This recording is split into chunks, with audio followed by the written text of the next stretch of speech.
What's up, guys? Welcome to another awesome episode of The Jungle. Today, I've got another one of my homies on here, Jeremy. Jeremy and I, we actually, I've met a great group of guys over the last few years. Jeremy's one of them. Jeremy and I did not run the streets together. We were not locked up together. But when I came home, as I've talked about in the past, I kind of adapted a new mindset of, I'm not hanging out with my old crowds unless you are doing something positive with your life, unless you are making moves on the up and up, then I don't really have time or energy for you. So I met Jeremy through a group of other guys. We were actually in a AMC stock group together, and then we just started hanging out on the outside of that group, and that's where I met Tyler. That's where I met Jeremy. We've got another buddy, Nick. And Jeremy's just been a really great friend since him and I have become friends. And we've got our daughters who are kind of the same age. They're on typical teenage bullshit where they like each other one day and hate each other the next.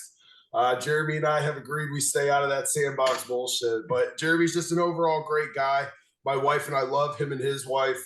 And so without further ado, this is my homie, Jeremy. What's up, dude? Say hi to everybody. What's up, man? How you doing over there, Chris? I'm good. So, all right, Jeremy. Like I said, you and I, our group, part of the reason I love our group is we don't really share war stories. We don't really go back and relive that old bullshit. I mean, we may talk about it briefly, but that's one of the main reasons I love our group of friends. So I do want to touch base though. Tell everybody like who you are. Tell everybody kind of what your life was like growing up, how you ended up getting into things. Okay. Yeah. So I grew up in a multi-alcoholic family. My mom and dad are both raging alcoholics. Um, they did their best. Growing up as a kid, the best they could do. My mom was 17 when she had my sister, and she was 20 when she had me, and I'm a firm believer they were growing up. They were just kids when they were trying to raise kids. My mom and dad they were married to each other 5 times, divorced 4. That doesn't count all the different breakups in between. So I never had any real security as a child. I was always switching schools. I always had to be the new kid in school. And I learned at an early age when you're the new kid in school, you got to go into school and you got to punch somebody in their mouth. And then people won't mess with you no more. You know what I mean? And so, yeah. It didn't take long for me to start punching people in the mouth, dude. And it was, I got a bad reputation because I was a mean kid, man.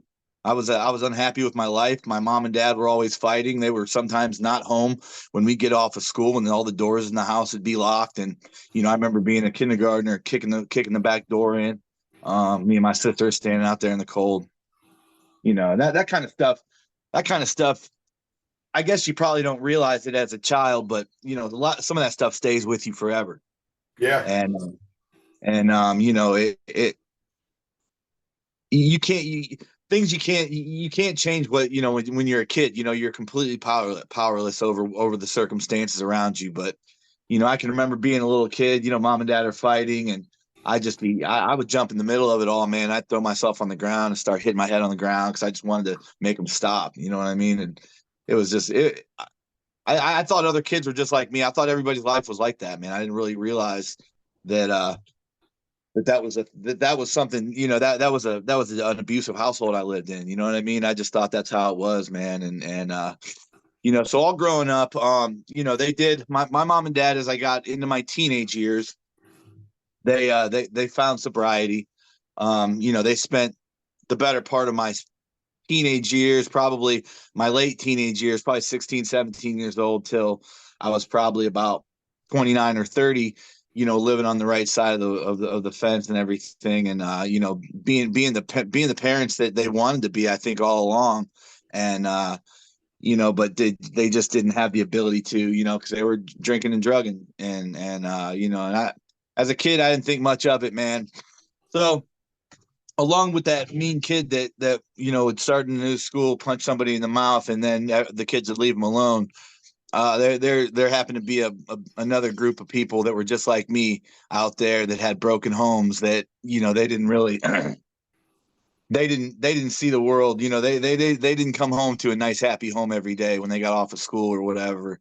And so me and those group of guys, we all kind of teamed up. And we lived in a neighborhood that wasn't the best neighborhood, wasn't the worst neighborhood in the world, but we all knew that we wanted this. None of us had any real security at home and stuff. And so I think we used each other as security. We kind of pretty much told each other, if you fight, I fight. If we fight, they fight. You know what I mean? And so we kind of found some power and some security with that, in my teenage years. And so I felt invincible, growing up. Once I turned into my teenage years, I felt like me and my buddies, we could do anything, man. And so I guess as at about 18 years old, well, 17 years old, I caught my first drug trafficking case. I was selling acid to this. So I had some hookups with some older dudes that none of my friends had, and so I was selling sheets of it to my buddy, and he was selling it to all the people around that. Everybody knew he sold drugs and everything. So, so I was kind of putting him on, and then he caught a case, and I caught a case, and I took mine to trial. I beat the case in trial because it wasn't my voice on the wiretap. It was pretty simple. Luckily, my dad came and showed up for court with me, and it wasn't my voice on the wiretap. It was clearly not my voice on the wiretap. So the judge threw the case out. Well, he found me not guilty. He didn't throw it out. Because the cop and the snitch both said it was me who sold it to him. Because there was a girl that brought it over to her brother from one car to the other. And then she came back to our car and she says to me, they want one of you to bring it over there. And I looked at my buddy and I'm like, there ain't a chance in hell I'm bringing that over to them dudes. I don't know them guys. And he's like, man. I was like, fuck it. I was like, you know what? He was like, oh, come on. It's my girlfriend's best friend, dude. It's cool. It's cool. I was like, well, then you take it over and I'll give you half. So he took it over. I gave him half the money. And, about 6 months later, I got a drug case that I'm fighting. I caught multiple DUIs, multiple marijuana possession charges, disturbing the peace, disorderly conduct, underage consumption while driving. And the craziest thing about all that mess that I got into, and those were misdemeanors mostly, but all my friends were committing felonies. So I'm like, as long as I don't get no major felonies, I'll be fine. I'm not worried about misdemeanors. My brain and my thought process was so skewed that I really just felt like, as long as I'm not, catching a 2 or 3 year bid, I'm cool. You know what I mean? So I go through, I'm well, let me think here. I'm trying to, I don't want to have to tell this whole, the whole entire, step by step, but, so long story short, I got a job when I was, I had multiple jobs and stuff. I was employable to a degree, I just wasn't the best version of myself. So I got a job with my buddy up in Cleveland, just delivering medical files to hospital networks and stuff. And so I love that job. That was a cool job, man. So I do that job for a real long time. I got girlfriends in and out as the process situation goes by. I ended up getting married in my late 20s. I had a kid when I turned 30.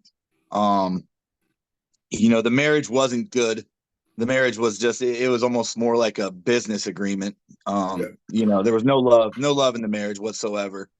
Not for lack of trying, because I wanted there to be. It just, you can't make somebody, because the girl I married was I played football in high, as a kid, and she was in choir and, she might've played an instrument or something in the band. We didn't have nothing in common, dude. You know what I mean? I was a roughneck kid. She was a little goody two shoes. She went to Catholic school. Her dad was a deacon at the Catholic church locally. And so I didn't have nothing in common with this girl or her family. I guess I was just trying to, like, I don't know what I was trying to do, but it didn't work out. Long story short. I want to go back real quick, if you don't mind. Yeah. to talking about your childhood just a little bit. And the only reason I want to bring this, the only reason I want to go back and touch on it is I had a juvenile mental health counselor on yesterday. Yeah. And so you made the statement that, you didn't have a real secure home life. So you found that in the streets running around with your buddies. Like you found that in your little clique of Yep. buddies.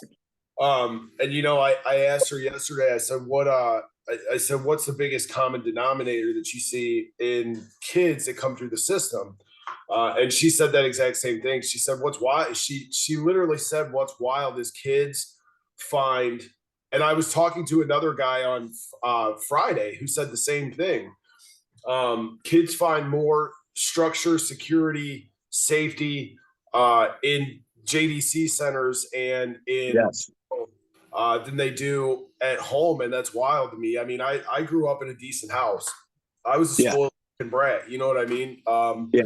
And mine were just purely poor decisions because it was me that mattered. But then I hear stories like yours where I'm like, and this guy on Friday, and he's telling me that he ran the streets because he felt safer in the streets than he felt at home. To Yeah. me, that's I don't think a lot of my topic with her yesterday, the mental health counselor, was what causes these kids to like commit crimes, and it's unresolved trauma. So you've got Yeah. all this trauma, like you said, that you carried on through your early adulthood or later childhood into your adult life that caused massive drug and alcohol problems. Yeah. So I just wanted to go back and touch on that. Do you and tell me yes or no? Do you? I think you already answered it. You obviously attribute a lot of that past trauma to what led you down the road, right? Yeah. Okay. Oh yeah. Yeah. Yeah. Yeah, that I'm gonna tell you right now, man. There's childhood trauma that I still have, dude. Like I heard a song yesterday that just made me think. Now for me, Chris, I'm gonna be honest with you, man. A lot of people, dear mama and stuff like that. You know what I mean? They love their mom so much. Like my mom was not good to me. You know what I Yeah. mean? She was real hard on me. I was the hold on one second. I was kind of the I she didn't really want me. She wanted my sister, you know what I mean? Yeah. And I don't know how I fell into that equation, but if I could have just gone away, I think, she probably would have been happier. I don't. But I don't for the life of me. I mean, you and I are both fucking parents, and I hear these stories. I talk to these people, and I hear stories like this, and it fucking like eats at me at my core because what did you have a kid for in the first place? You know what I right, mean? Like, Mary's adopted, so her parents knew early on when they were having a kid. They were like, we don't want this kid. Like, we can't support this child, so they put her up for adoption. You know what I mean? right, right, They came back into her life later down the road. But right. life of me, the amount of trauma and bullshit that sprouts and grows from like feeling like that as a kid, Yeah. it's wild to me that people actually. I mean, if this day and age with the whole Roe versus Wade thing, which I'm not going to even touch on, but put the fucking kid up for adoption. There's Right. tons of families out there that want kids that would give loving homes, and I can't imagine that kind of trauma that you would carry throughout your adult life and your childhood life, feeling not wanted as a child. I had a great, you know what I mean? Not to throw apples to apples. Like I had a great mom. Like my dad he wasn't present. He was a workaholic. Like he was a workaholic and alcoholic, you know what I mean? So he wasn't around, but I didn't have a fucked up childhood. So when I hear shit like this, it fucking eats at my core, dude, because I just don't. And the people that are like nasty to their kids, it fucking drives me nuts. I don't understand it one bit. You know what I mean? Yeah. So Yeah, okay. So yeah, I do.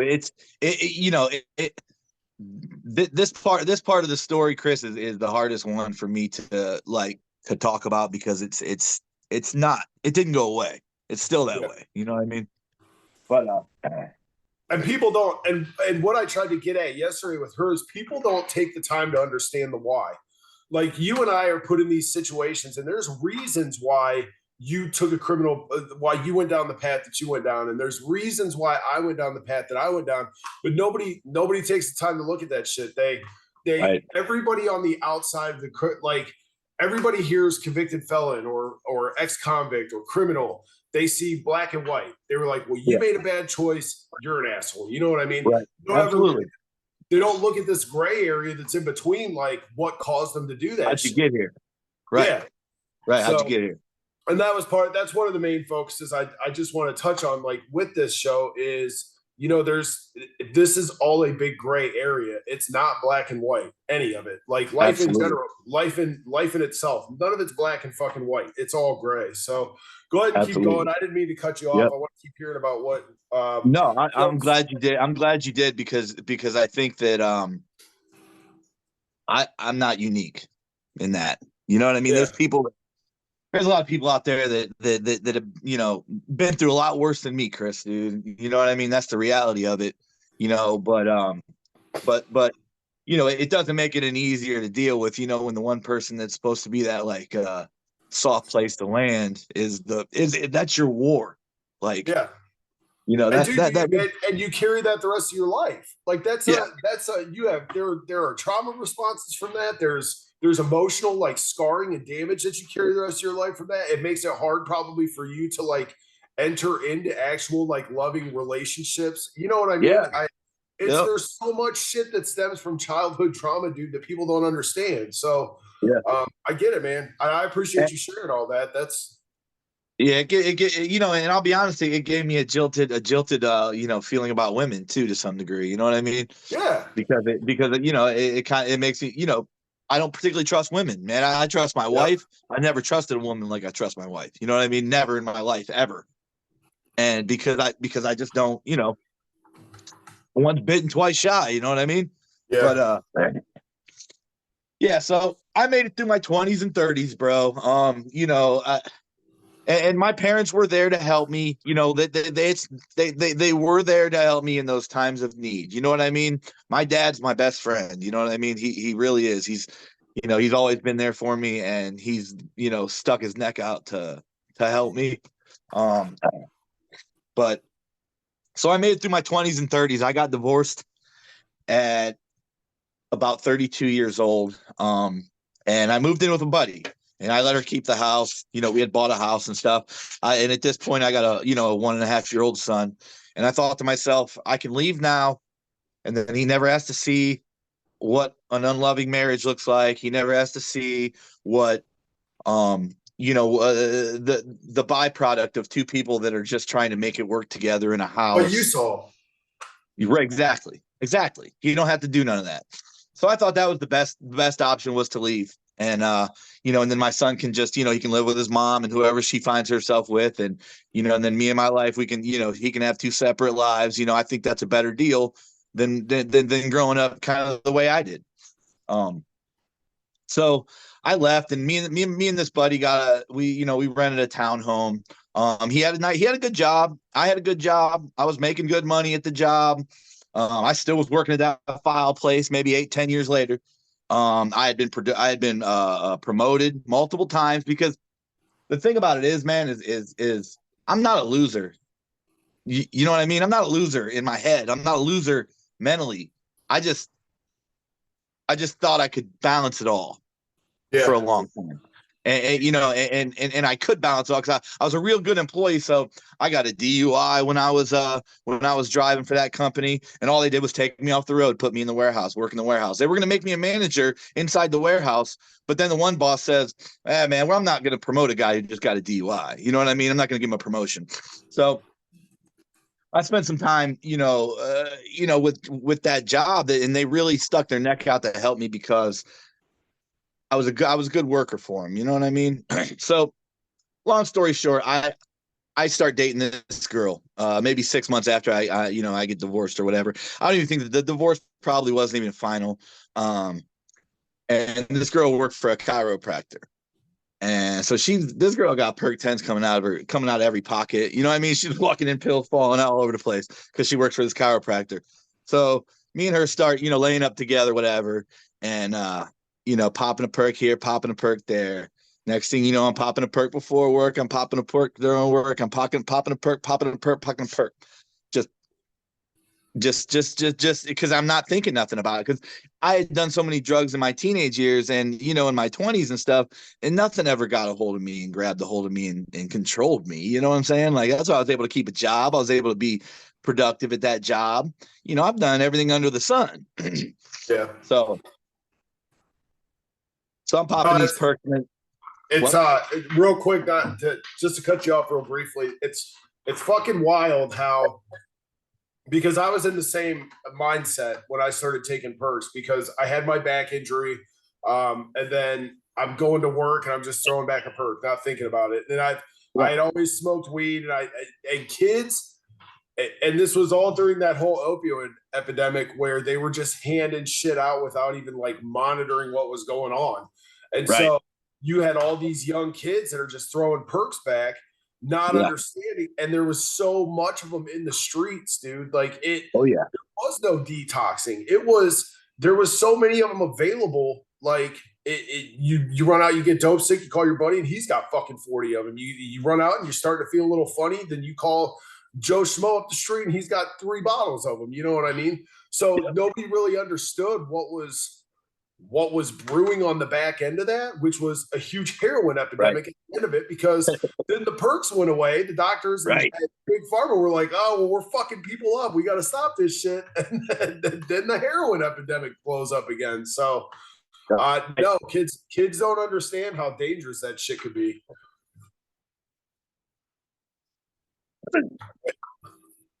Are you there? I'm losing you. You know what? You can pop 29 of them and everything's fine. And on that 30th one, you're going to be dope sick from it. Yeah, you froze. I'm here. Are you here? You're good. You're there. Yeah. Hello? Are you there? Okay, sorry about that. Yeah, so yeah, you're right. It is. It's like you can pop 29 of them, and on the 30th one, and you don't ever know what that number is. Now, boom, you're addicted. Now you're addicted to this drug, and it's about to run you rampant. So I got on the perks, man, and I knew I didn't want to get on the heroin, dude. I at this point I had friends that have already died from heroin back in the early 2000s. You know what I mean? It was not a game. I knew that shit was serious. So I'm like, man, I don't want to get on the perks, or I don't want to get on the heroin. So, a bunch of my buddies were doing meth at the time. So there's meth everywhere. It's just crystals of meth falling all over the damn house, pretty much. And I'm like, okay, fuck it. So I get off the perks and I replace it with meth. And now things are starting to get real crazy, because here I am trying to go to work, trying to do this meth. Ain't getting no proper amount of sleep. I'm a sales rep for a company, and I'm out here, you know what I mean, meeting up with customers and all spun out, twacked out on meth. Dude, it didn't go well. It took about 6 months before I get fired from my job. And this job I'd worked at for a long time, been promoted multiple times. You know what I mean? These people, they knew me, I knew them, but they fired me for some bullshit little reason, but they knew I was on drugs. You know what I mean? They couldn't prove it, but they knew I was on drugs. And so it was just one of the things, boom, I lost my job. So first thing I did was, okay, I'm tapping back into the streets, man. This is where I found what I needed when I was younger, when things fell apart, when I, in the streets. So I'm going to do it again. So those same exact guys that I was getting the acid from in my teenage years, when I stayed solid and didn't tell on nobody, and those guys are out in California now, and they're up on the hill out there, and they're growing weed. And so I call them. I'm like, yo, I'm ready. Send something through. So next thing you know, 10 pounds of weed's on its way to my mom and dad's house. So listen to this. So my mom and dad both got jobs, dude. They're going to be at work during the day. I'm going to come pick this pack up. Everything's going to be fine. So dude calls me, yo, it's coming today. It's coming today. I'm like, bro, it can't come today. My mom and dad aren't at work, dude. It cannot come today. He's like, it's coming today, dude. I'm like, you got to be fucking kidding me. So I'm like, fucking, I'm leaving. I go back. I leave. I go to my house.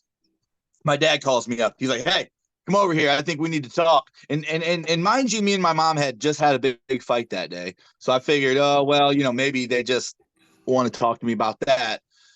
So I walk in there. I walk in through their garage door, and I walk in through the kitchen into the dining room. And my dad says, what the fuck is that?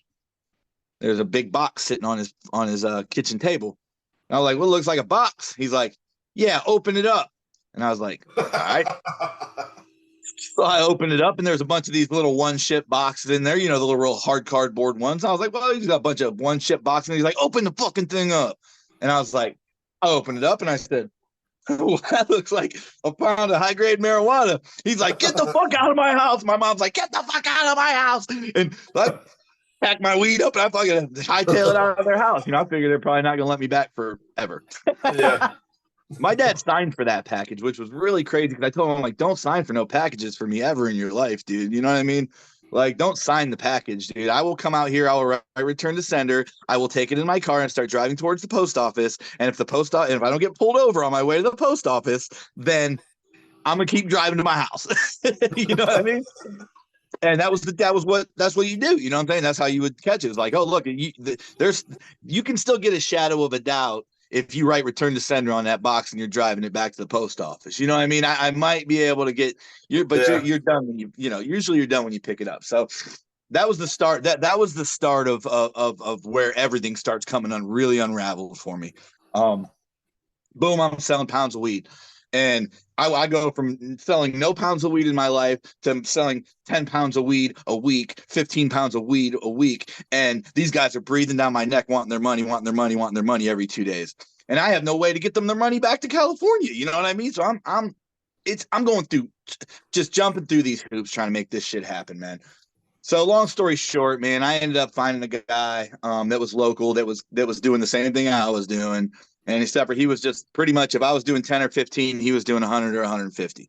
And if I was making $5,000, he was making 50 grand. And that's literally how pretty much you just add a zero to whatever I was doing. And this guy was a big time baller, dude, big time baller.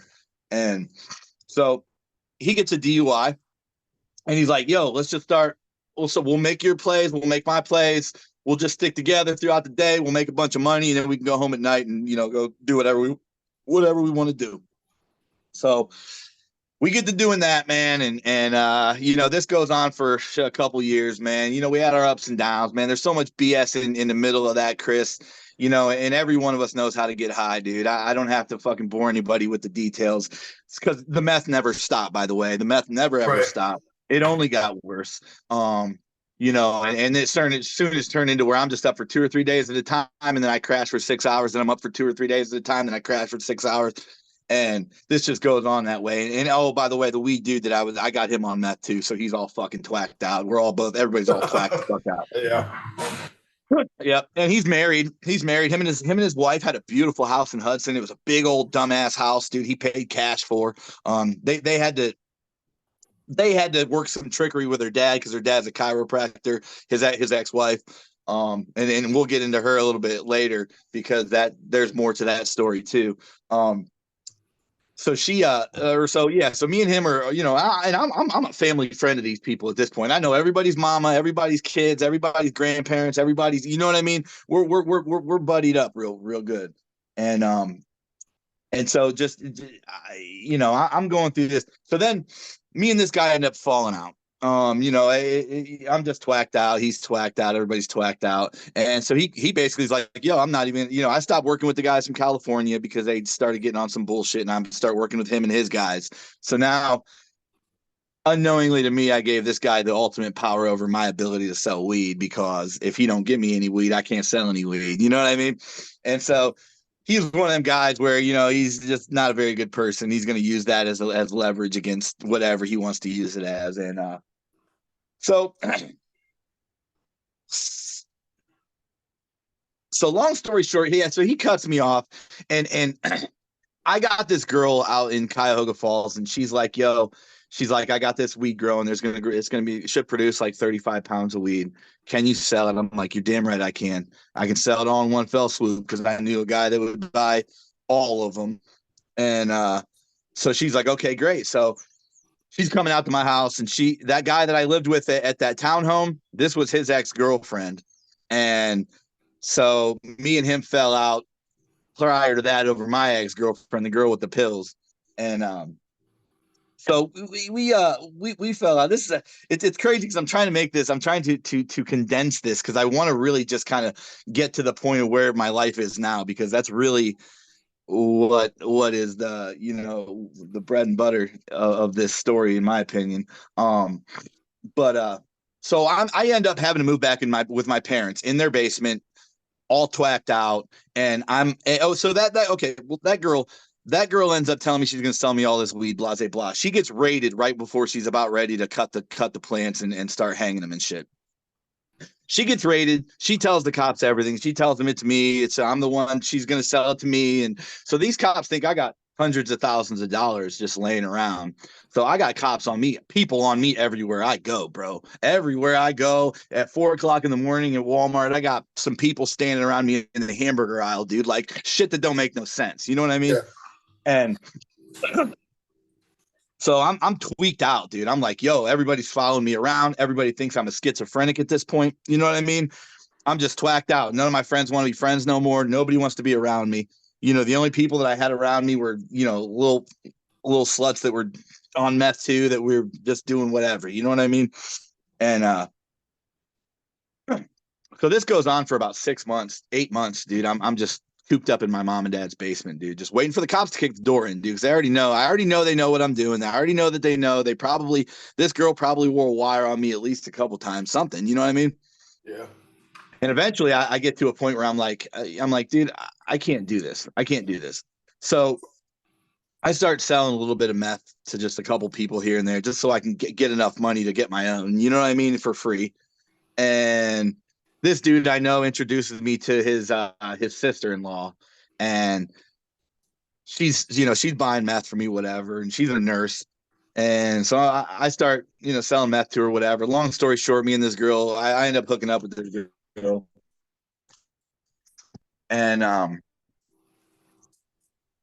so I'm staying with her, and she's like, and I'm like, yo, I can get, if I can get the weed thing going. So she's like, all right, look, I'm gonna give you $3,000. She's like, and then you can start, getting your stuff going, and then you can pay the bills and whatever. So not very long after that, she gets fired as a nurse. She ain't a nurse no more. So she has no money coming in. I have no money coming in, but she's got this $3,000, and I'm like, yo, I'm gonna make this motherfucker shake. So off I go. I reconcile with that dude that I fell out with, and and make the situation right with him, and so I start selling pounds of weed, and we're back at it again. I'm making a bunch of money, you know what I mean? I'm doing just like I was before, making good money, whatever.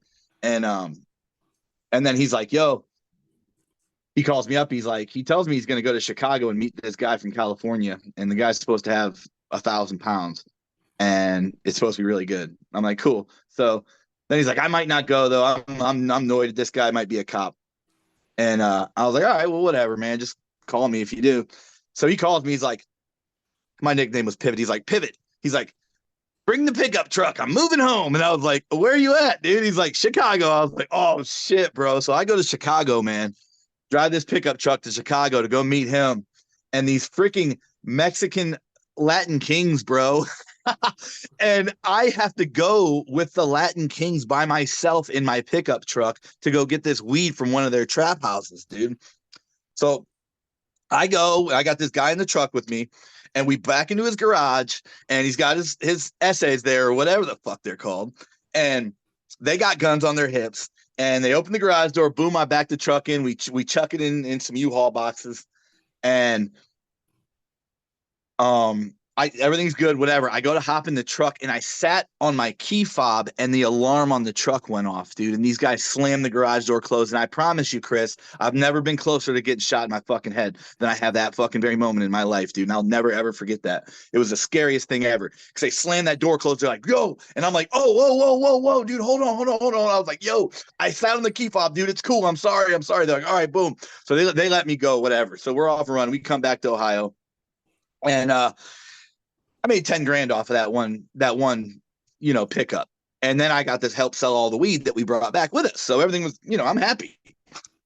And so I come back, dude, and I'm doing all that, and I'm making a bunch of money, and everything's going well for the most part. And me and that girl are falling out though, because she keeps stealing everything from me. And stealing everything from me. Everything, like clothes, fucking drugs, whatever the hell she could steal. She's having her nieces and nephews steal all this shit from me. So she's So her brother-in-law, the guy that introduced me to her, he was on heroin really bad, and I grew up with him. He was an all right dude. He's a scumbag, but I was a scumbag too. You know what I mean? So I didn't really think nothing of it. And so this guy, one night, me and her broke up. Everything was fell out, whatever. She's like, "Come over, let's talk." I was like, "All right." So I go over there, whatever.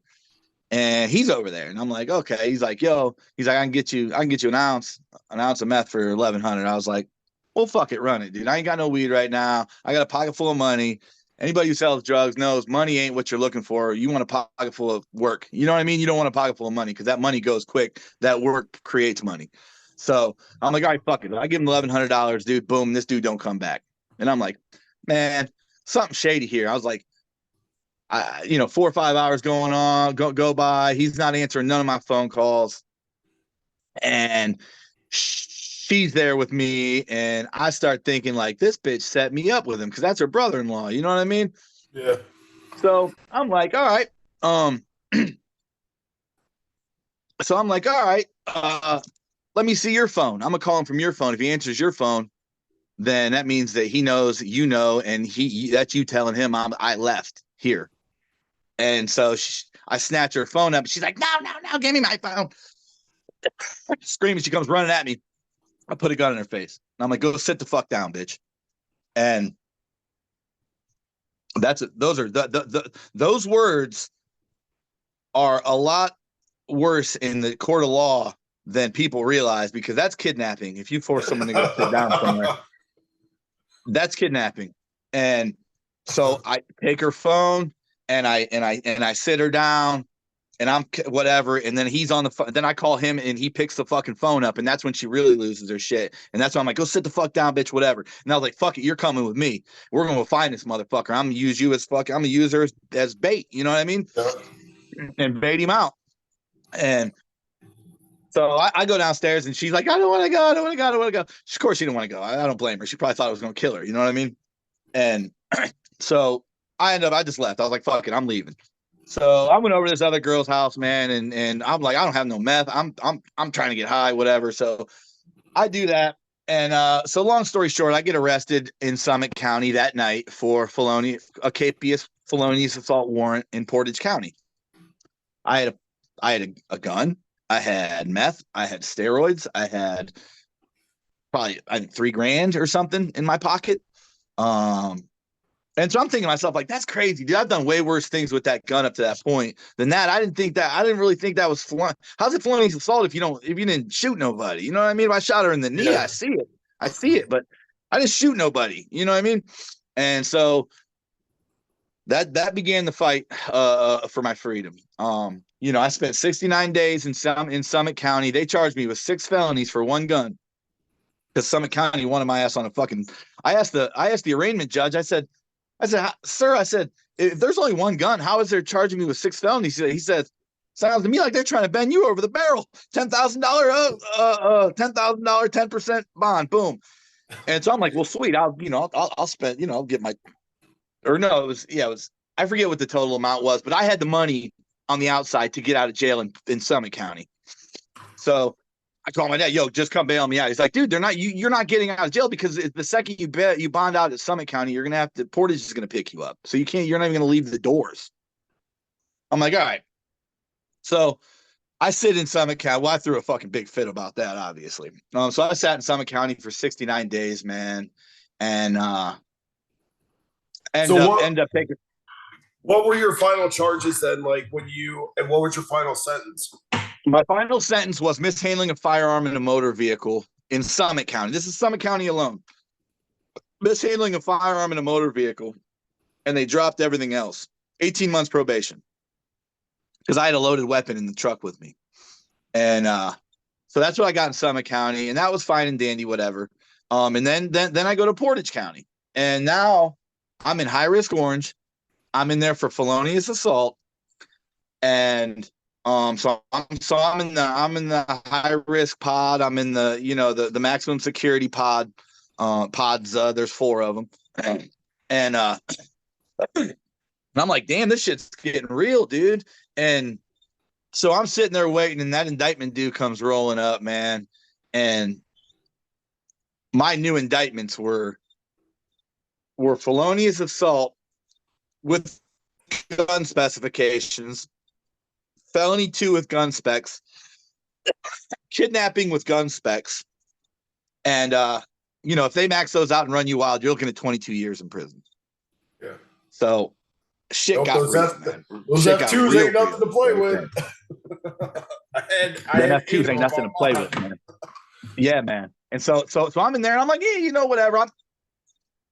I'm still going on. I'm still thinking to myself, I didn't shoot nobody's ass. I didn't beat the bitch up. I didn't do nothing crazy at all, really. You know what I mean? Like, this really ain't that crazy to me. But of course, the way they're going to present it, dude, it's going to be crazy, dude. They're going to present it crazily, and I'm going to sound crazy. It's going to sound crazy. So I knew I could probably see, because what's crazy about that is I put that gun in that girl's face, and then when I was in Summit County, she came and visited me twice. She come and visited me 2 times, her and her son, and that I think was like a big deal come case and at the Portage County side of things. Because I brought that up. I'm like, she came and visited me. What are you talking about, bro? I didn't fucking take nobody hostage. She came and seen me twice. And so long story short, I sat in there for 110 days, never signed a time waiver. So they had 90 days to get me in trial. They overspent me by 20 days. I looked at my attorney. I'm like, dude, I've been here 20 days longer than my right to a speedy trial. My 6th Amendment has been violated. He's like, Jeremy, you know what? You're right. Your 6th Amendment has been violated. He's like, but he's like, you're going to have to go to prison, go to the 12th District Court of Appeals, and then you're going to win the case at the 12th District Court of Appeals. But that's going to be after you've been in prison for 8 months or a year. Yep. So, or you can sign today for your 2 F4s, drop the gun specs, and you're going to get 5 years of probation. What do you want to do? And what would anybody with a brain in their fucking head do? You know what I mean? And that shit. See, I think it was it was my buddy Nick I had on here, and we were talking about the same thing, because it was the same shit that happened to me on my first felony. They fucked me over so bad that the drug task force did, and I had every right that I could have won that shit. I could have fought it, won it. But the whole time they're like, well, they're going to stroke you for fighting it. They're going to fucking just sign it. And the first felony that I ever got charged for, Jeremy, I did not do. Was I doing that actual shit? Yes. But like the shit that they presented to me, I was like, no, y'all are fucked up. Like, y'all set me up. Right. And it was fucking wild, because they get away with it, dude. And just like you said, you sat your ass in prison fighting that fucking amendment violation, and eventually it would have all been taken off your record. It would have all been fucking cool after you did fucking 2 years in the joint. Yeah. Yes. But they're like, no, but you signed these papers, take 2 F4s, and you got fucking felonies the rest of your life. But hey, you get out of jail today, bro. It's fucking gross. Yep. Unexpungible felonies, mind you, because they're violent ones. You know what I mean? My felonies are never going away, dude. I ended up the two F4s that I pled to was abduction, attempted abduction, and aggravated assault. So that's what they dropped. So attempted abduction, I can never coach Pee-wee football. I can never, and all my buddies be like, yo, dude, come coach with it. I can never do any of that kind of stuff, dude. Attempted abduction, like kidnapping, that sounds crazy. Sounds like I was hiding out, outside of a school or something. I think they should change the verbiage in kidnapping. That don't sound right to me, man. You know what I mean? I don't like it. So you catch your charges, you get out on the F4s, you got 5 years of probation. Tell me. Yep. Tell me what you've done, what your mindset was, what your motivation was once you got those F4s to clean your life up. Because you got a good life now. Like you're a supervisor at your job. Like you own a home. You got all the kids live with you. So you know what I mean? Like tell me what that whole journey was like. So man, this is the part that, if there's people that are going to listen, that are listening to this, that find some similarities in their life and things like that, but they just haven't found the way to get up and rise up above what they have been in the past. You know what I mean? This right here, the bread and butter of it all, really, man, is that, I got out and I knew I had to make changes, man. I knew I had to get clean. I had to get my head on straight, and I had to figure out a way to become employable again. You know what I mean? Because I had spent years not working at this point. It's at this point I hadn't had a job in shit 6-7 years. You know what I mean? And what do you right now? Well, when's the last time you worked? 2012. You know what I mean? And so I get out and I'm on 5 years probation. I'm having to piss for my PO, intensive probation for a year. And when I got out, I said to myself, I'm like, dude, I have, this is going to be hard. I figured it wouldn't be that hard to go, to a temp agency and get somebody to give me a job sweeping a floor in some shop somewhere, man. You know what I mean? 5 different temp agencies I went to, and every one of them said, dude, your charges are too new, bro. Like the ink ain't even dry on this stuff, man. Like we can't do anything with you. Am I breaking up, Chris? No, you're there. Okay. Because it just jumped off Wi-Fi. Yeah, and so I'm like thinking to myself, I'm like, dude, 5 different temp agencies, dude, and nobody will even give me a fucking chance pushing a broom, man. This is crazy. Yeah. And one of my buddies called me up and he's like, hey, what are you doing? I was like, nothing. What are you doing? He's like, hey, you want a job at Davy Tree? And I was like, dude, you can't get me a job there, dude. That's a big company, dude. That's like, I went to Davy Junior High School. Like, you're not going to get me a job at a big company like that, dude. And he's like, I can get you a job there. And I was like, all right, well, you try, whatever. So, weeks are going by at this point. A month goes by. I don't hear nothing, man. I'm about ready to start selling weed again, to be honest with you. You know what I mean? Because I need to make money, dude. I cannot just sit here in my parents' house. The newness is worn off of me being out of jail and stuff. I got to do something with myself now. Yeah. And so he's like, so lo and behold, he calls me, about a month later. He's like, yo, hey, call this number, man. Give this guy a call. I was like, all right. So I gave that guy a call, and he's like, yeah, come up for an interview. It was the easiest interview I've ever done. It basically was like, hey, if you show up with 2 arms and 2 legs, we'll give you a shot. You know what I mean? And so I started doing tree work. And like anybody who does tree work or anybody who knows anybody who does tree work, they're all a bunch of misfits too. And I just didn't know it. You know what I mean? Yeah. And so I started doing tree work, man. And I knew, Chris, that nobody wants to hire me. Nobody's going to hire me. You know what I mean? So this tree work stuff, I have to succeed at it. I have to get good at it. So I learned how to climb them. I learned how to cut them down. I learned how to do everything because I knew that was going to be what was going to help me, because I knew the foremans and the guys that were my bosses, those guys made good money doing this. Yeah. You know what I mean? So I'm like, dude, if I can just get to their spot, one of them positions, driving that truck, I can make the kind of money those guys are making. And then I can do side work too. And I'm doing side work as a new guy too. Like they brought me on because I worked my ass off for them, because I didn't have no choices, man. You know what I mean? My options were real limited as to who's going to keep me, who's going to employ me. And so I want to touch base real quick on what you just said. You walk, because guys like us that come out and do something with their lives, guys like us that make the decision on the front end to say, hey, I'm not going back. I'm going to make this work. Like you came out and you just made the comment, nobody else is going to hire me, so I have to make this work at Davy Tree. You know what I mean? Yeah. Yeah. What was that? It just, I've said it before, it just takes a certain mindset, and guys have to understand that if you don't come out, like you were saying, you were sitting for a month, you were contemplating going back to selling weed. You have to keep putting one foot in front of the other and keep pushing to fucking make sure that somebody, even if it's a fucking server job, even if it's McDonald's, somebody gives you an opportunity, and then you put your full self into it. You give it 150%, and you fucking just put your head down and do it. So I appreciate you saying that, though. So go ahead, keep going. Yeah, I could not squander my opportunity there. And I don't care what job it is that you're being offered. There is somebody that started right where the fuck you are. Yeah.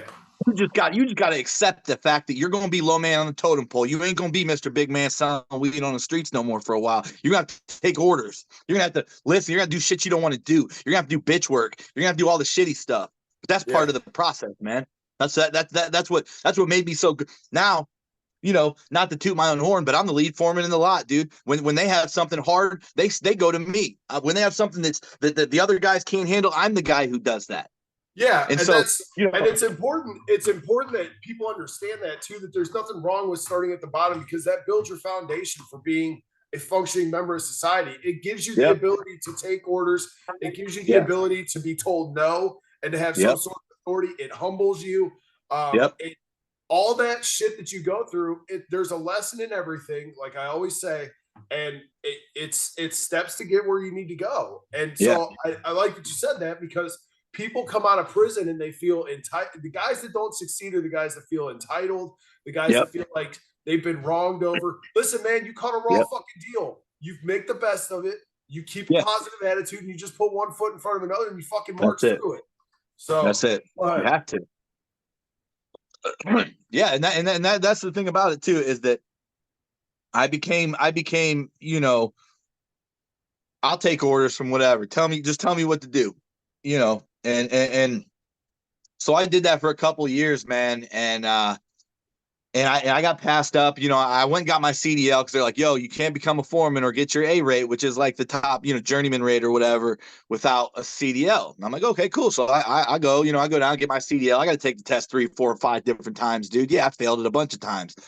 But I kept coming, man. I kept coming. I'm gonna keep coming. yeah. I'm gonna keep coming because I'm not gonna quit. You know what I mean?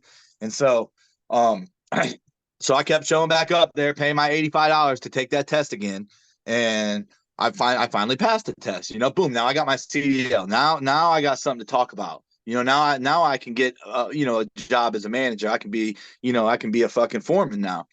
And so they strung me along a little bit there at that company, and then I left that company and another company. The guy told me, hey, if you're half as good at what these guys tell me you are, I will have you driving a truck in under a month. And I said, okay, bet. So I quit. I brought me and a couple guys with me from Davy Tree that I got jobs of guys that were in recovery that were getting their lives together. And off we went. We left and went to another company. One of the guys, he stayed with the company. He just went to a different division where he could make a ton of money at, which he's doing today still. Um, and so I go to that new company and I was as advertised because I had done all the hard shit and I had to do all the the heavy lifting and stuff. So I was prepared for that.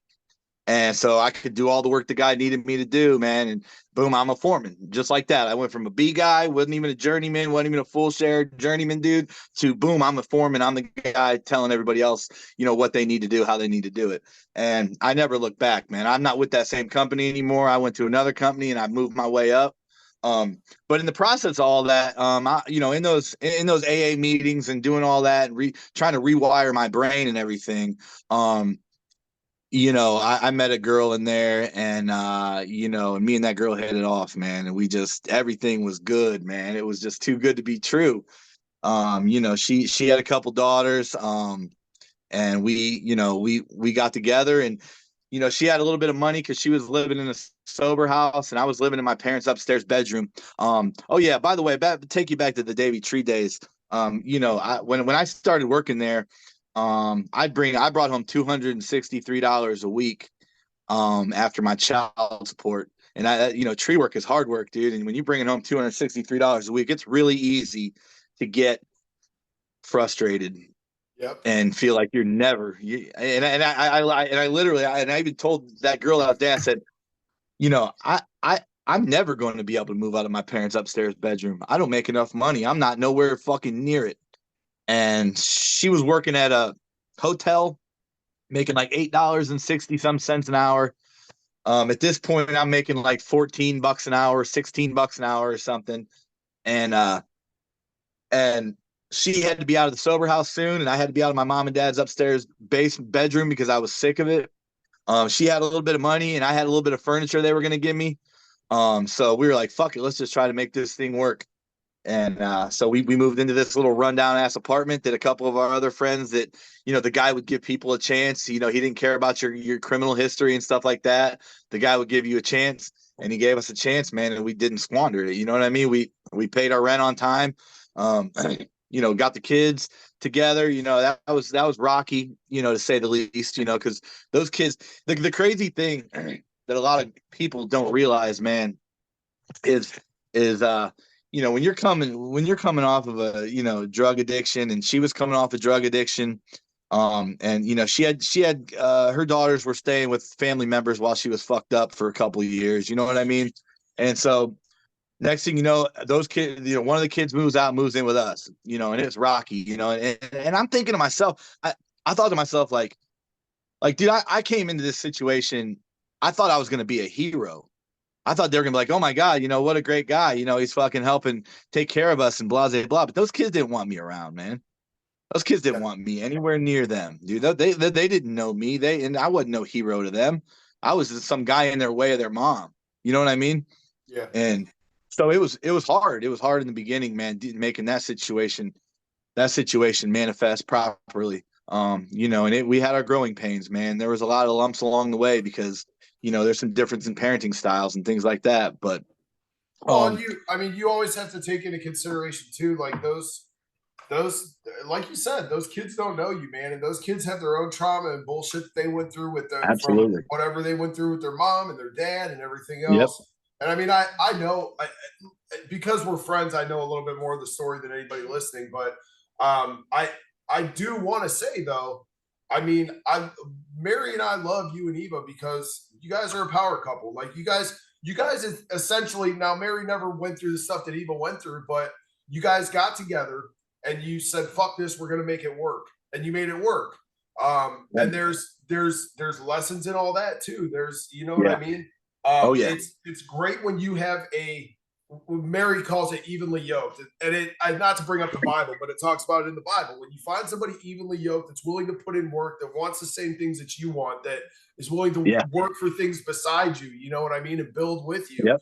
That can be like, that's a awesome fucking thing to have in a relationship, but it's also a great thing to have in life in general because it makes you a better person. It makes you stronger. It makes it, you know what I mean? And once you have that bond, it's kind of like you're a power couple, dude. So yeah, man. That's why Mary and I love you guys, man. You guys are fucking great. So I know I feel the same way about you guys, man. That's how we both feel the same way about you guys, man. It's like, but yeah, so okay, so just to fast forward a little bit, you ended up, so you get out of the apartment, you own your home now. So you bought a house. Well, yeah. Well, so we're sitting. We had moved out of that apartment. We moved into a house because we wanted to get a dog. It was a rental. It was a rental house. Again, boom. We got problems. We got to talk to this landlord about they're going to run our criminal history, dude. They're gonna. So I'm the kind of dude. If there's a problem, I'm leading with the problem, dude. I'm leading with it. So before I could even let her say anything about anything, let me explain to you what I've been doing, man. You know what I mean? And here's what you're going to see when you look up that history. But here's what we've been doing since then. You know what I mean? And that's so important for people are so scared of their past, man. They're so scared of their history. But I will also tell you, a lot of people don't give a fuck either. And Mary and I went through a similar, and that's Mary. So I've told this story before. Mary has never had so much as more than a speeding ticket ever in her life. And then you bring me into the equation where I've got a criminal record that's that fucking thick once you print it all out on paper. You know what I mean? Right. And so her and I get together, and we were living in a small ass apartment too. And we finally decided once I got custody of the kids, we needed a bigger fucking house, Right. So we start looking at apartments, we start looking at houses, and I'll never forget. We go to this place, and I'm talking to the landlords, and I'm just like you. I'm leading with the problem. I see it on the rental application. The woman loves us. She's like, oh, you guys are fucking great. This will be an amazing house for you guys. She hands me the application. I see the little, have you ever been convicted of a felony? So I'm just like you. I'm like, hey, man, listen. I'm like, this is my past. You're going to see it when you run my name. But, she checked all the boxes on paper. She's never been in shit. We have plenty of income coming in, like, to support this. We need this house. And she comes back and she's like, well, we don't rent to people with felonies. So I'm like, all right, bitch, say less. Like, But we're sitting in the car, and Mary, I had the charger at the time, and I get in, and it's me, her, and I don't think the kids were with us. But I sit down, and you can just see she's blatantly upset. Like, and I'm thinking, fuck, like, this is the moment where she's going to be like, I'm not dealing with your bullshit. Like, it's affecting me. I'm out. And she looks Right. at me, bro, with like all the hurt in her eyes. And she was like, if I fucking accept you, everybody else is going to accept you. She said, I don't want to rent from this bitch anyway. She said, and I Boom. will never have, she was like, and I will never have anybody tell us because of your past that you can't live somewhere. She's like, fuck that. We're buying a house. And we put in work for like 2 years. We lived in the little Right. shitbox apartment. We put Yep. in work. We made it work with the fucking Yep. kids. And that's why Yep. I go back and I say, like, you have a great chick in your life. I have a great chick in my life. And you don't need that to succeed. Like, you should be able to stand on your own feet and do shit on your own. But I'm telling you guys, if you have a great girl in your life, Yeah. it'll make things so much fucking Yeah. it just adds so much value to your life. And Yes. yeah, man. So we put in work and we bought our fucking house, and it's been Yep. great ever since. But Yep. just another hurdle. Yep. Yeah. So, well, so, I was lucky. I was lucky. This lady was listening. She was hearing, and it was a realtor that showed us the house. And the realtor was such a sweetheart. She was from Kent. She was a nice lady. And we told her our whole story off the beginning. Boom. Here's what it is, ma'am. Here's what it is. But here's what we're doing now. She was real receptive to that. And she was such a good realtor. I told her, I said, you know what, ma'am? I said, we're going to be trying to buy a house in about a year. And I will not even consider anybody else for our realtor besides you. And she's Yeah. like, thank you so much. She probably thought I was full of shit, whatever. So I download Credit Karma on my phone. So does my wife. And we start looking at what we got to do to get our credit somewhat, presentable to where we could at least be in a position to talk about buying a house. And so we do that for about 6 months or a year. And my credit score is like 640 or something, and I'm like, okay, I can buy a house. I was like, I'm just going to check. I'm going to call and see about buying a house. I had bought a house before. I knew what it took to buy one. And as soon as I clicked on the link, the same company that I bought the house from the first time popped up on there. So I'm like, let me check with these guys, Safeway Mortgage. I throw a plug out there, whatever. I don't care. I think that's who we initially went through too. Really? Same Yeah, way. those guys treated me good, man. It sounds familiar. Yeah, they were out of Stowe. They were local dudes. Like I could go to their office anytime I needed to. They kept everything straight with us. And yeah, so I call the guy and he's he calls me on the phone. I put one of them little application type things in online, and the guy calls me like 2 minutes later, and he's like, yeah, blah blah blah. And then I'm like, yo, I just kind of want to see, I'm just trying to, dip my feet in the water, see, where I need to be, what I need to fix before, you guys are gonna, think about lining me up for a mortgage. And he's like, yo, man, and he said, from what I can see, if everything that you wrote down was correct, he said, you're good to go. And see, that's the thing that a lot of people need to remember, man. If you can make it through the tough times and you can stick your best foot forward, you make it through the tough times of renting those places. Guess what? The government and them FHA loans don't give a fuck if you got felonies. That don't make no difference. It don't matter what you did. It don't matter what you did. If you got the money in your hands to buy that house, you're going to be able to buy that house. Yeah. And then now you've got a little bit of freedom in your life. You know what I mean? Yeah. Now ain't nobody I don't have to talk to no landlord about nothing. I'll get as many dogs as I want. You know what I mean? And yeah, so everything started moving real fast from there, man. As soon as that happened, dude, like as soon as we got approved, we were pre-approved, and the dollar amount they pre-approved us at was an outlandish number that we would never buy a house for that much. You know what I mean? That's typical. Yeah. Right. Yeah. Like we're never going to buy a house that expensive. That sounds absolutely ridiculous.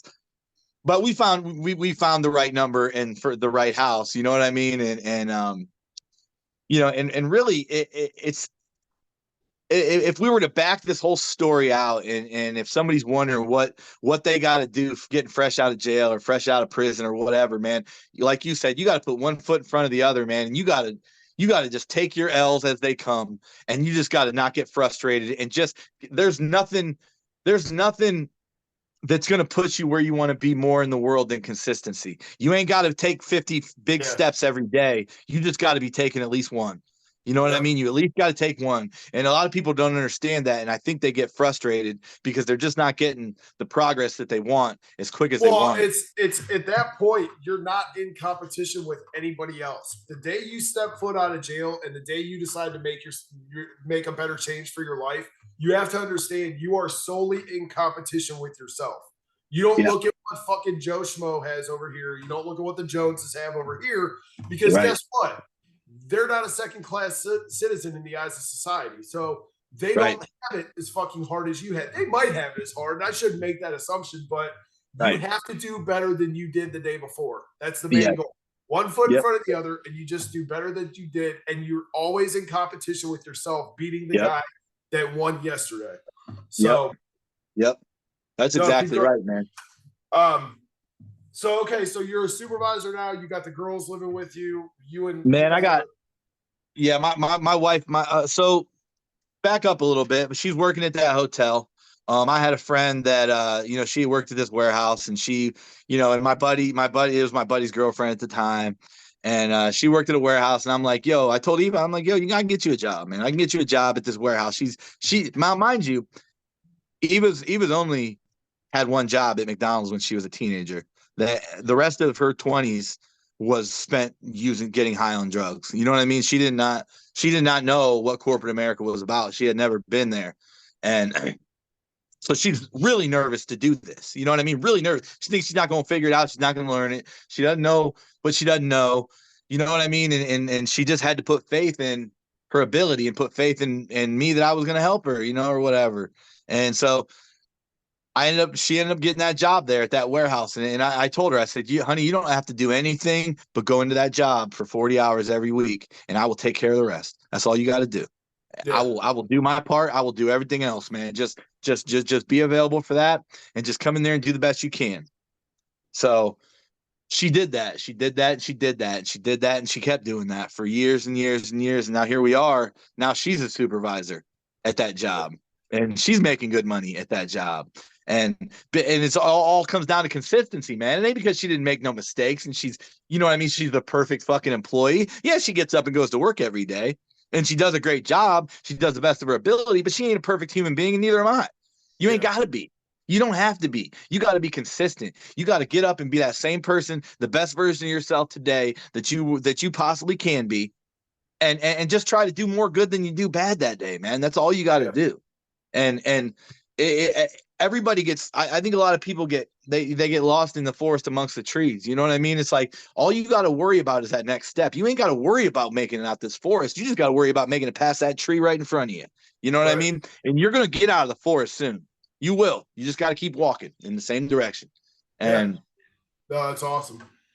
Yeah, and so you know, it really it just comes down to consistency, man. And you know what? We found happiness in our lives because now our lives are so full now. We got 2 beautiful pit bull dogs, man. We got 3 wonderful kids. I have 1 kid from the past marriage. She's got 2 daughters from past relationship, and you know, and the daughters live with us.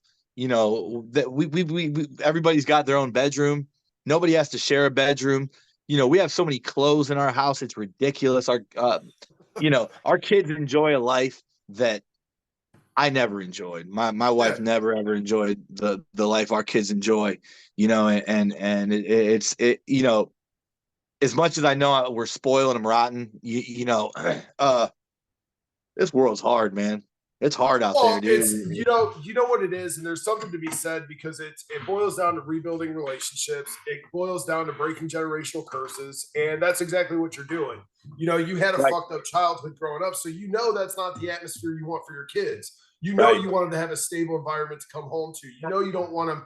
Yeah, like they run out. I know our daughters. They run the streets like little gang kids, but they're kids. They're teenagers. They're gonna do that shit, you know. But ultimately, they know they have a safe place to come home to. They know they have a family that loves them, and that's where a lot of these guys also have to understand. Like, you still have to work.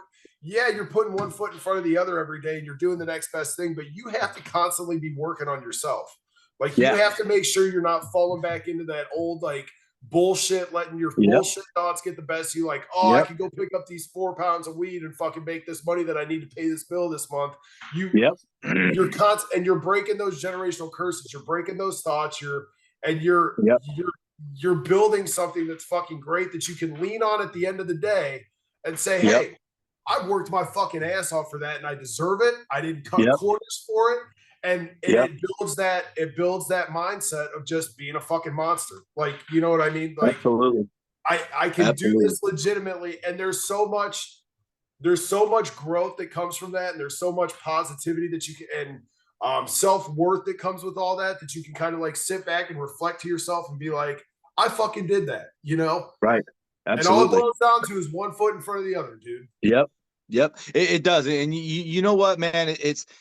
Me and my wife talk about this a lot, man, is that, when you make the conscious decision to change your life and do something different with your life, um,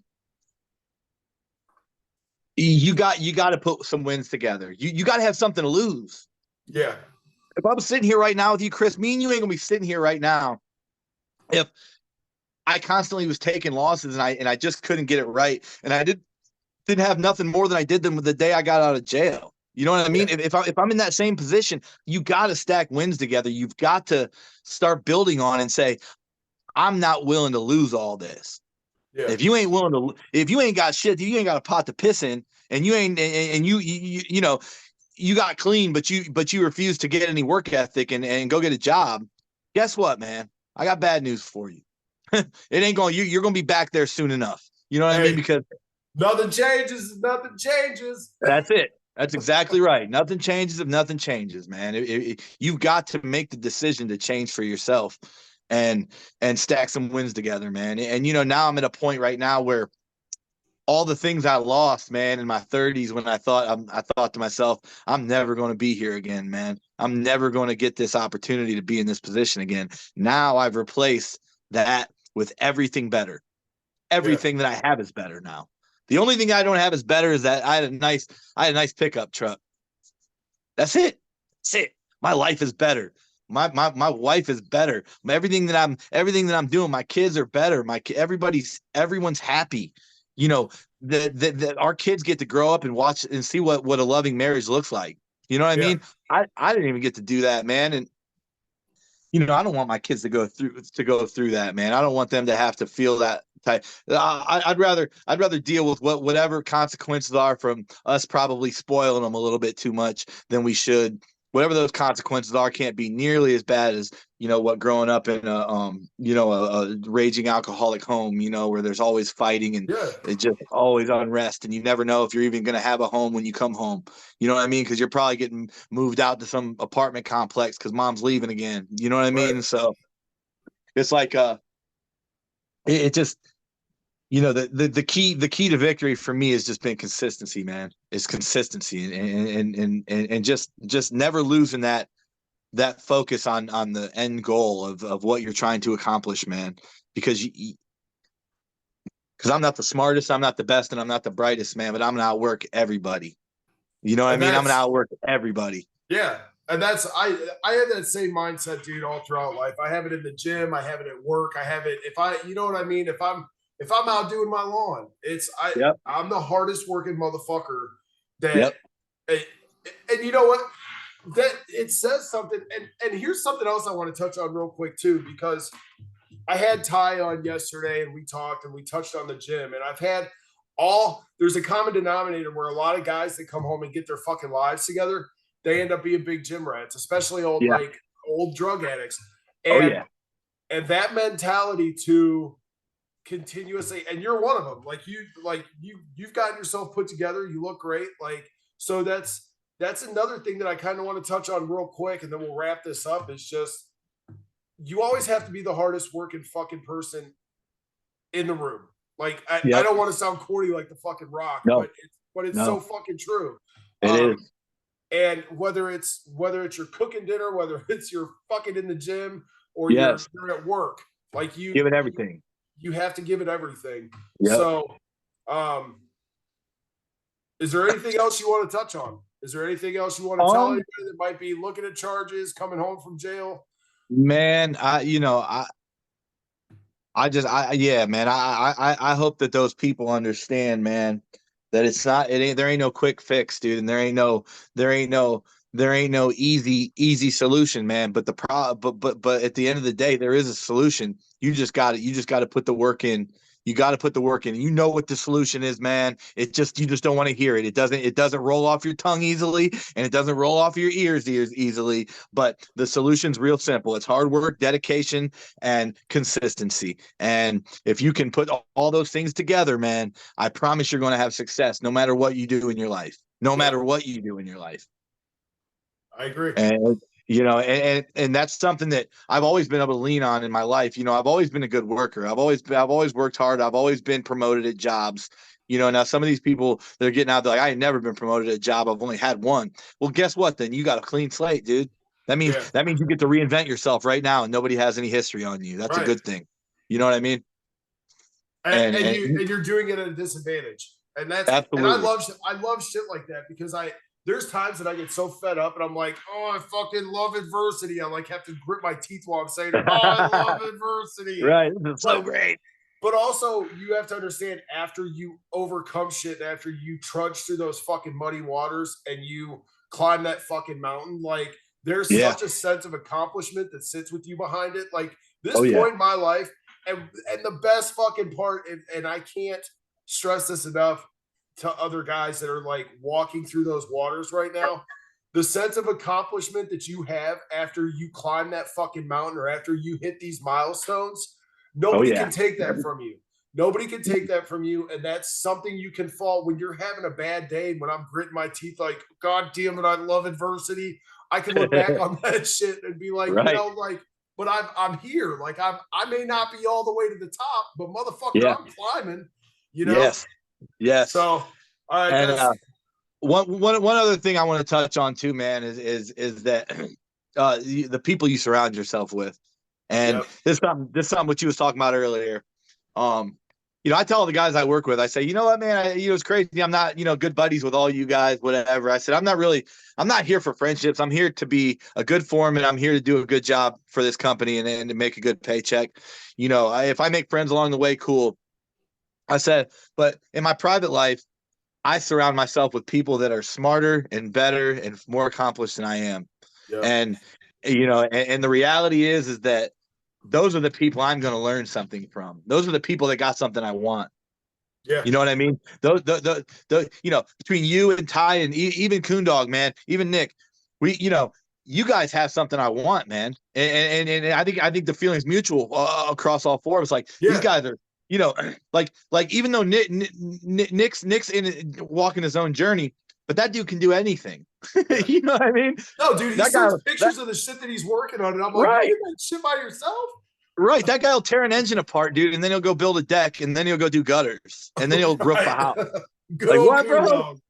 Right. He can do it all, man. The dude can do it all, man. And that's a commendable thing to me, man, because even when I know there's some times where he's like, I don't know, man. I don't know. But he believes in himself enough that he's going to figure it out. He's smart enough. He's going to figure it out.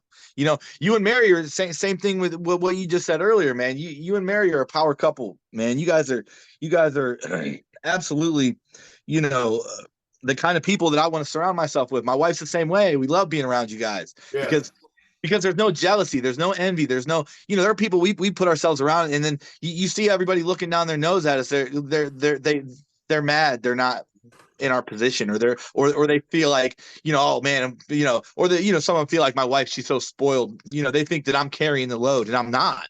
You know what I mean? It's just that they don't realize that girl found something inside of herself that she could build on, and she's doing that, and because they've never seen it before. Well, when somebody inspires you to be great, a lot of times you're going to be great, because you're inspired to be. You know what I mean? Well, and so self-worth, dude, is invaluable. Once you value yourself and learn to love yourself, dude, you'll fucking go to the moon. Like nobody can take that from you, and that's and that's what you and Eva have, and that's what, and like you said, our small group of friends, we may not get to hang out all the time. Yeah, we talk through the group chat every day.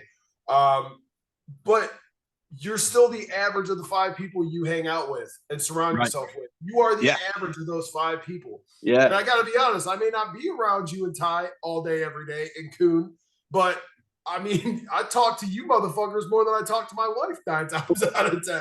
Literally, that's the truth, dude. I know it's the same. It's the same. And I love you. I love that group because it all boils down to just fucking hardworking motherfuckers. You know what I That's mean? it. Yeah. Guys that realized that shit wasn't right in their lives, guys that have built awesome fucking lives. I mean, dude, you got Ty who's in fucking Aruba for 3 weeks right now on Right. vacation.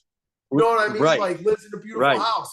I got Yeah. you all my guys, they're supervisors, they're foremans, they're doing shit Yep. with their lives. They own their homes and they came from fucking, they have felonies and they came from the gutter. Yep.